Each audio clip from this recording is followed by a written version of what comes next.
тој почувствувал рака на рамото. Невидлива рака. А слуша глас: мој сине.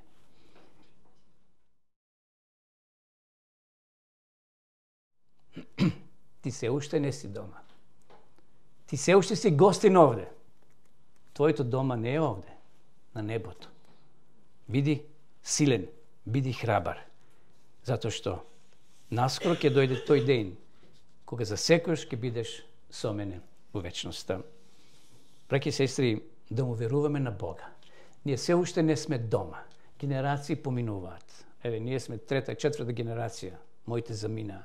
Претходно нивните замина. Ние веќе старееме. Но да не се откажеме од Бога. Бог не бави, вели. Но Бог си има свој план. Бог има своја математика. Наше да чекаме. И ако ги затвориме овие смртни очи, духовните нека не бидат отворени. Кој ќе дојде Исус и таму на исток, вели, како еден мал облак ќе почне да се приближува и ќе биде се поголем и поголем. И тогаш ќе кажеме: еве го нашиот Бог, кого чекавме.